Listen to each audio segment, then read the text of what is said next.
wabarakatuh. Perkenalkan, nama saya Siti Safaga Azahra, NPM 719212756 dari kelas 2018A. Di video kali ini saya akan menjelaskan tentang materi manajemen koperasi dan UMKM pada pertemuan ke-9, yaitu tentang eksistensi UMKM di dalam proses pembangunan ekonomi serta permasalahan yang dihadapi oleh usaha mikro kecil menengah.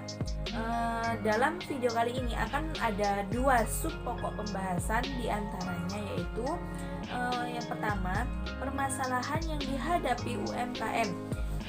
Di antaranya meliputi masalah pemasaran, masalah pendanaan, masalah SDM, bahan baku, dan juga teknologi.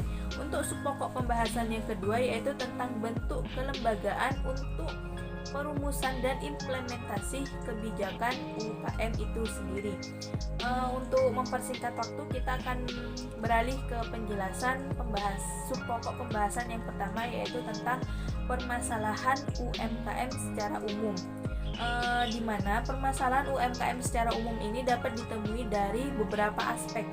Di antaranya permasalahan dalam kesulitan pemasaran, di mana usaha UMKM yang baru dirintis pastilah mempunyai masalah terkait proses promosi usaha UMKM itu sendiri. Pengembang dituntut untuk bisa mempromosikan atau mengenalkan UMKM yang mereka rintis kepada semua khalayak yang bisa mempunyai kontribusi lebih terhadap UMKM yang mereka rintis. Masalah yang kedua yaitu permasalahan finansial, di mana permasalahan finansial di sini terkait dengan modal usaha, di mana setiap UMKM pastilah memiliki permasalahan terkait modal usaha untuk menjalankan usaha UMKM mereka, di mana modal usaha sendiri yang biasanya hanya terdiri dari uang pribadi ataupun uang kas UMKM yang mereka dirikan, tidak akan cukup untuk mencukupi usaha yang akan mereka dirikan. Untuk masalah yang ketiga yaitu permasalahan SDM, di mana di permasalahan SDM ini berkaitan dengan orang-orang yang terkait dalam pendirian usaha UMKM tersebut, di mana bisa dicontohkan usaha UMKM yang kekurangan karyawan sehingga mengakibatkan menjadi kelemahan terhadap UMKM yang mereka dirikan karena lambatnya pelayanan dari SDM yang ada, dan yang itu disebabkan oleh kekurangan SDM. Untuk permasalahan yang keempat yaitu permasalahan bahan baku. UMKM yang baru dirintis pastilah memiliki ketersediaan bahan baku yang kurang memadai, di mana terkait penggandaan bahan baku ini juga berhubungan dengan masalah finansial. Jika modal yang mereka miliki sedikit, maka itu akan mempengaruhi bahan baku atau bahan yang ingin dijual dalam UMKM tersebut menjadi lebih sedikit daripada usaha UMKM di tempat lain. Untuk permasalahan yang terakhir yaitu tentang permasalahan teknologi, di mana zaman ini semakin maju. Terkait dengan permasalahan teknologi, jika SDM yang ada dalam UMKM tersebut tidak tahu tentang masalah teknologi, maka akan menghambat perkembangan UMKM itu sendiri, di mana teknologi ini sangat berperan penting dalam kemajuan UMKM yang dirintis, di mana misal penggunaan mesin kasir.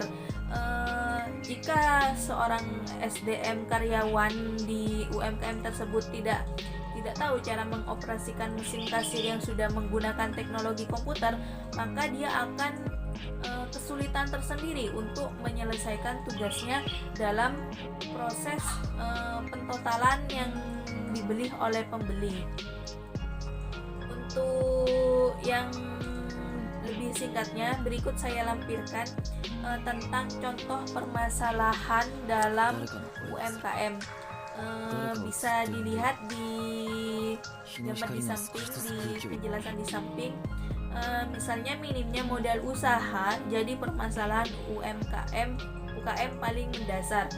Dengan kurangnya modal usaha pasti akan menyebabkan usaha UKM yang dirintis itu akan mengalami keterlambatan untuk bergerak. Yang kedua, kurang tahu bagaimana cara membesarkan bisnis. Ini dalam proses pemasaran.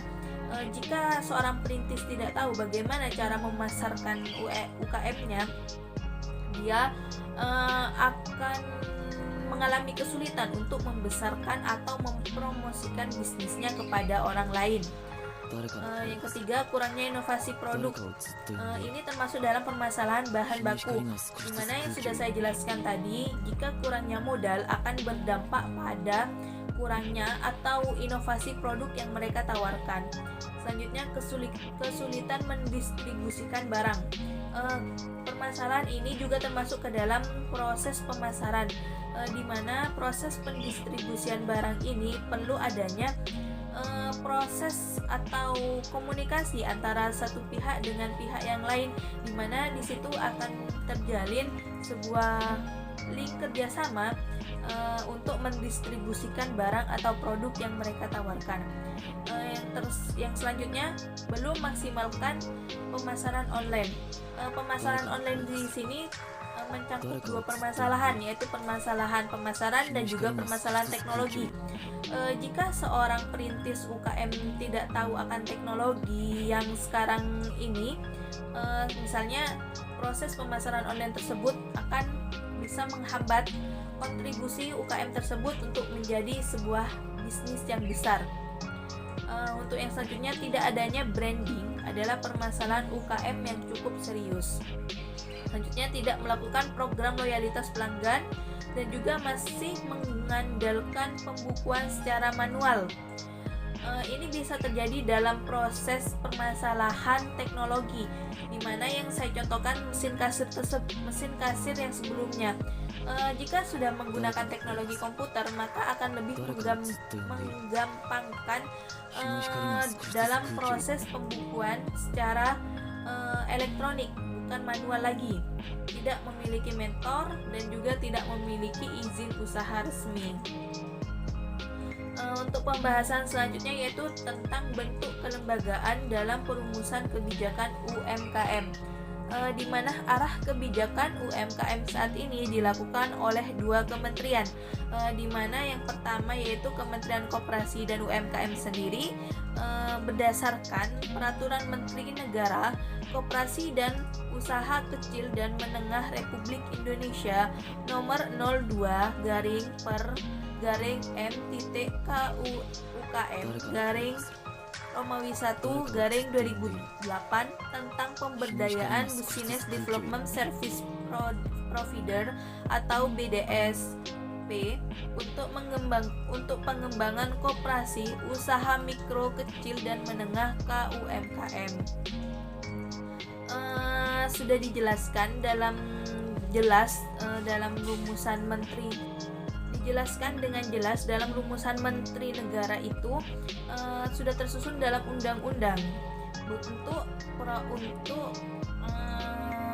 pembahasan bentuk kelembagaan dalam perumusan kebijakan UMKM.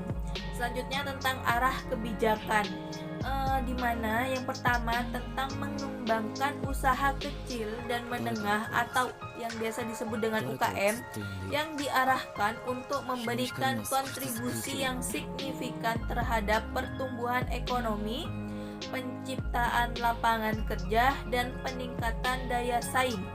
Sedangkan pengembangan usaha skala mikro lebih diarahkan untuk memberikan kontribusi dalam peningkatan pendapatan pada kelompok masyarakat berpendapatan rendah.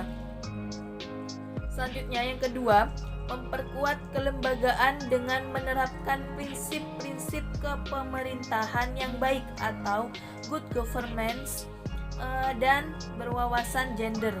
Untuk yang ketiga, memperluas basis dan kesempatan berusaha serta menumbuhkan wirausaha baru berkeunggulan untuk mendorong pertumbuhan, peningkatan ekspor dan penciptaan lapangan kerja.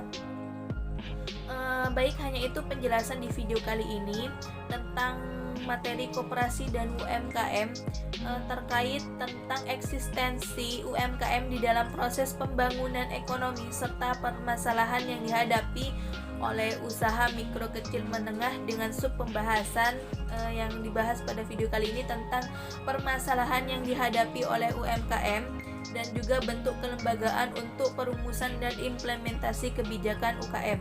Hanya itu yang dapat saya sampaikan. Terima kasih.